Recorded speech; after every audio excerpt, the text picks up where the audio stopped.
Hey there, everybody. This is Aryeh Leifert, and this is the Aryeh Leifert Show. The background may look a little bit different from what you're used to seeing. That's because I'm in the studio of my colleague and hero, childhood hero, and friend, Dennis Prager. So I just want to thank Dennis Prager very much for allowing me to use his studio for the podcast today.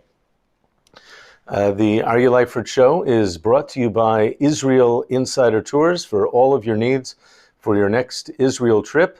After all of this craziness dies down in the Holy Land, check out Israel Insider Tours at www.israelinsidertours.com. www.israelinsidertours.com. Visit Israel, a land beyond belief.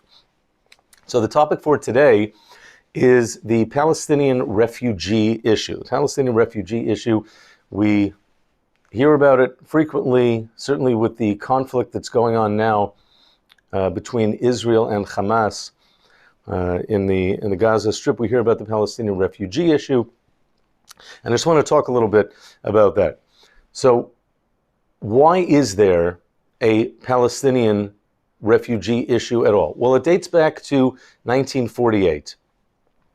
And with the founding of Israel, you had, the numbers vary, but the generally accepted numbers are approximately 750,000 Palestinian Arab refugees were created. We'll talk about in a moment how they were created. They didn't just come out of thin air. And around the same number of Jewish refugees were created. What do you mean, Aryeh? Jewish refugees? Don't hear about that. That's right, you don't hear about that. There were around the same number of Jewish refugees, around 750,000 Jewish refugees, who nearly 100% of whom were expelled from Arab countries. There were Jews living in Iran, in Syria, in Lebanon, 0 in Jordan, 0 in Saudi Arabia.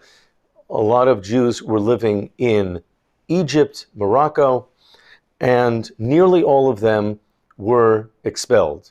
In other words, nearly all of those who left those countries were leaving, they left because they were expelled following the founding of the State of Israel. On the flip side, you have the Palestinian Arab refugees. Why did they become refugees? Well, 3 reasons, in no particular order. And we don't know exactly how many refugees fall into any of these categories. Number 1, they left because they knew a war was coming. Everybody knew a war was coming. This was not rocket science. They knew a war was coming. They wanted to get out of the way. That's number 1. Number 2, they were warned by the Arab Liberation Army, the ALA, or the Arab High Commission, to get out of the way and the message that the Arab leadership gave the Palestinian Arabs was, get out of the way so that we, the Arab Liberation Army, can come in. We'll kick the Jews out, we'll push the Jews into the sea, and then you can have the entire country of Palestine. You can have the entire territory. You won't have to share it with the Jews. What do I mean by sharing it? Let's take a look at the map.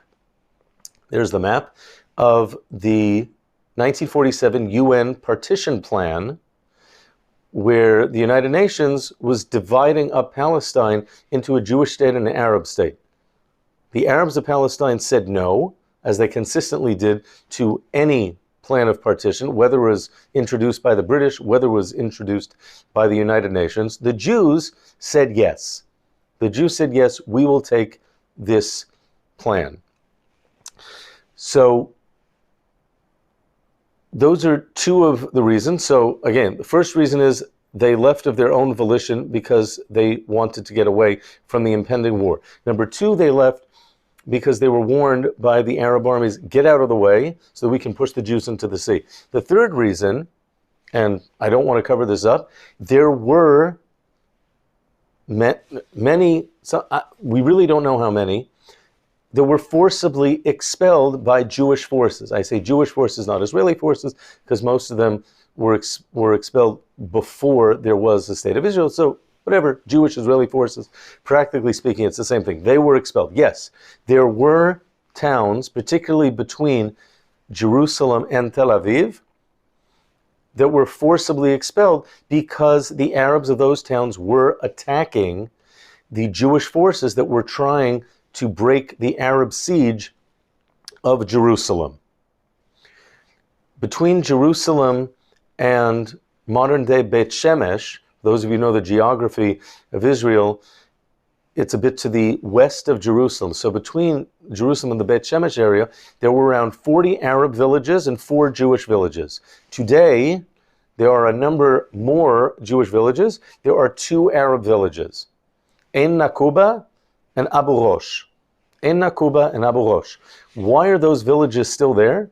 Because they didn't attack the Jewish forces. So there was no reason to expel those Arabs. And to this day, you have Arabs, Israeli Arabs, they have citizenship rights, they get national health insurance, they can vote in municipal elections, in national elections. They are Israelis just as much as Jewish Israelis. Ein Nakuba and Abu Rosh are still there because they did not attack the Jewish forces, so there was no reason to expel them. So that's why there are Palestinian Arab, that's why Palestinian Arab refugees were created. Why do they still exist? That's a separate issue, which we will get to.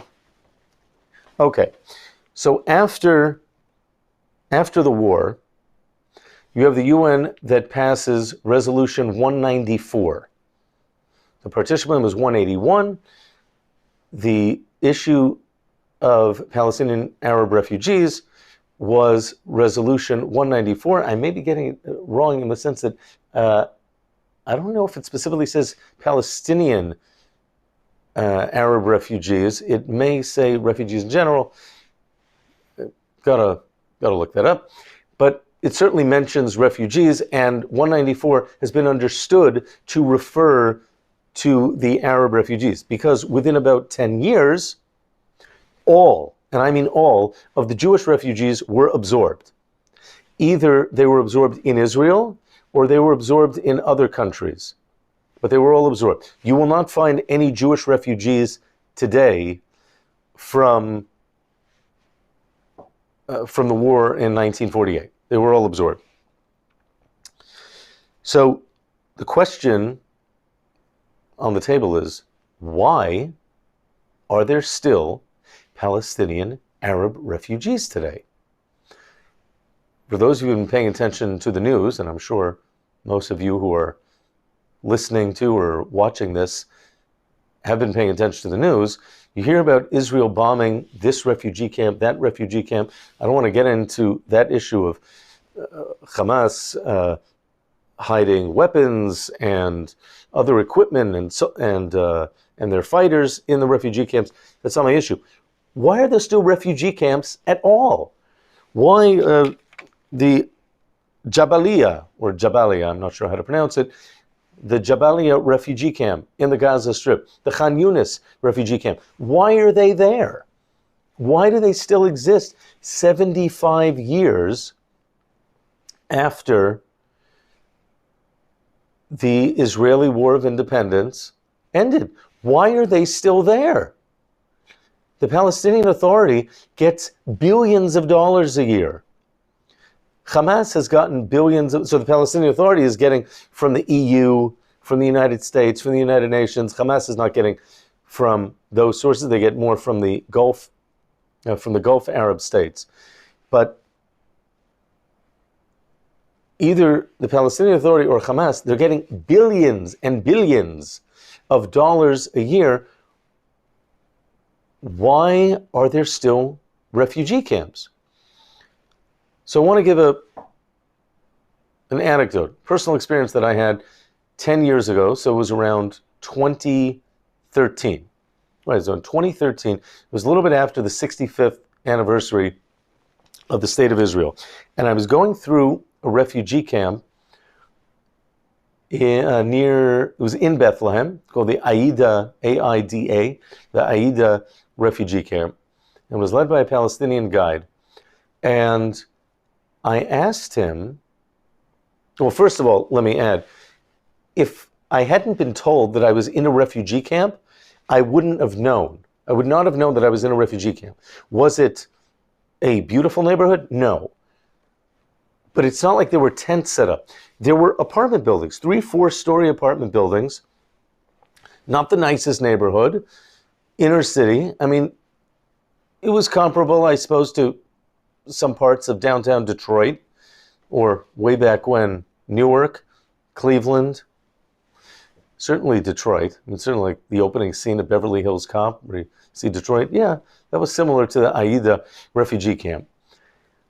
So I asked the Palestinian guide, I was pretending to be a stupid American tourist, why are there still refugees 65 years later? Again, this is 2013.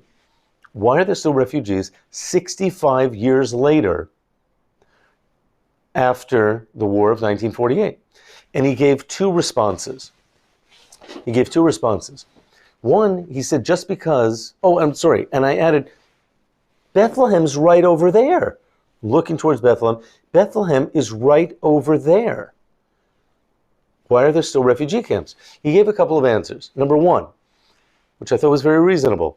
He said, just because there's a nicer neighborhood near where you live doesn't mean you can afford to move there. Okay, fair. The second answer he gave was truly shocking to me. He said, on the totem pole, forgive me for, I don't know, is that politically incorrect?